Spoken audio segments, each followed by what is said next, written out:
Katie. I'm Katie, and today we are going to talk about proper alignment in your down dog and certain wrist placements that can help if you are having or experiencing wrist pain.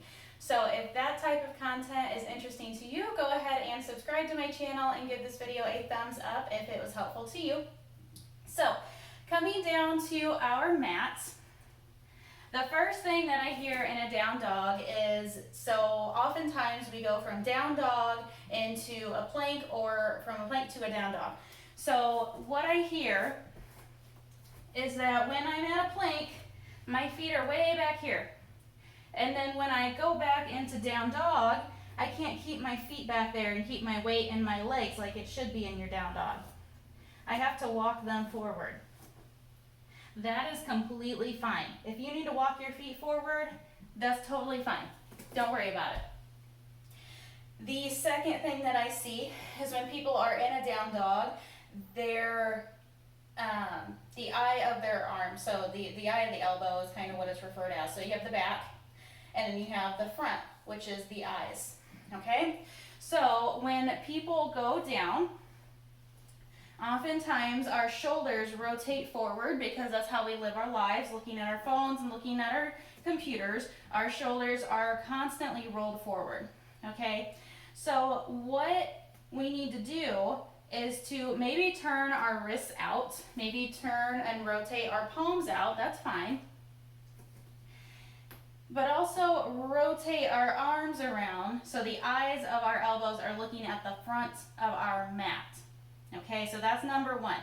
We rotate our arms, eyes to the front of the mat.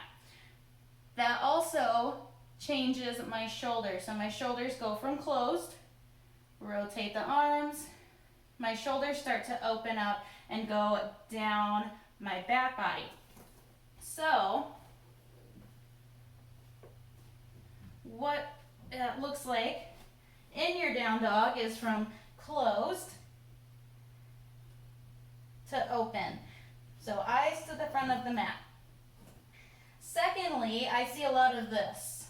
Okay, my shoulders are touching my ears right now, which is putting a lot of pressure on my neck. So what you want to do is pull the shoulder blades down. Okay, so my arms aren't bending. My shoulder blades are just going up from my ears down towards my back body. Okay, this requires more mid-back muscles to start working, and that's fine. But it also takes a lot of pressure off of my neck because you're going from this, where you can't breathe, to this, where there's a lot more space created. So that's the basics of your upper body in a down dog. Your weight should be pushed back into your legs, okay? So if I am too narrow in my down dog, all my upper body is going to take my weight, and that's not where it should be. I need to walk my feet back just a little bit more and shift my weight back, because this is not, believe it or not, an upper body exercise. This is a lower body exercise. Your weight should be in your legs because they can take it. Your shoulders generally can't. So moving on from there, we're going to talk about wrists and wrist placement. So there are four corners of your hand. 1, 2, 3, and 4. Oftentimes we only like to use the heel of our hands. That is why I choose to use a towel in my practice, because if there is even a hint of sweat on my hands, I'm going to start sliding off of my mat, which is going to encourage me to dig in with my heel, which causes me wrist pain. So that's my extra grip that I have on my mat, is through my towel, so that I can displace the weight throughout my hands. So we usually forget that corner number 4 exists. Okay, that's the corner in between the first finger and the thumb. We forget that that exists. So when we root down through the outsides.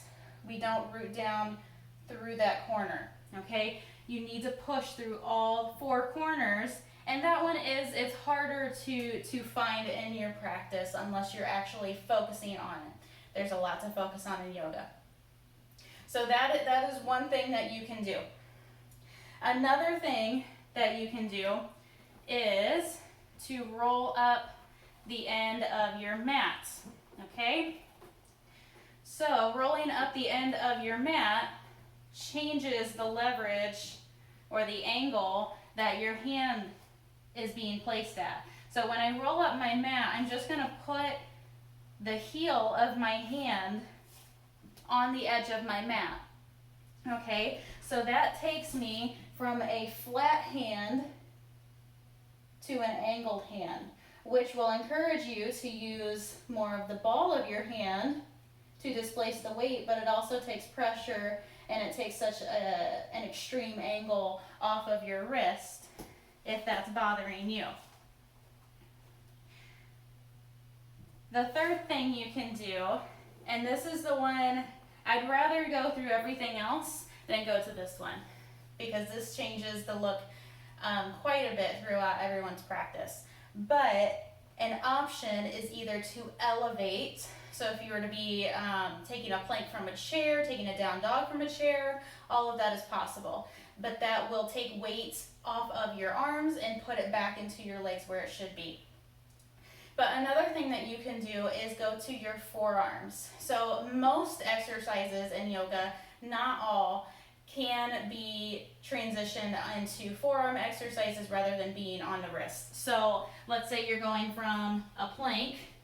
Okay, so I take my plank from my forearms, and then I wanted to go into a down dog. So what you can do instead is lace your fingers together and lift your hips and your back body up into a dolphin pose rather than a down dog. You're getting the same idea with no wrists involved.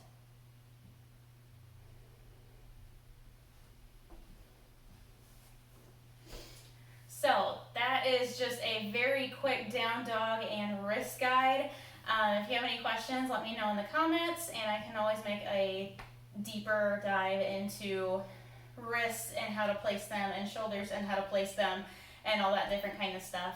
This is a quicker video, so I hope you enjoyed. Remember to subscribe and to like the video, and remember to be kind, show love, and give grace. Bye-bye.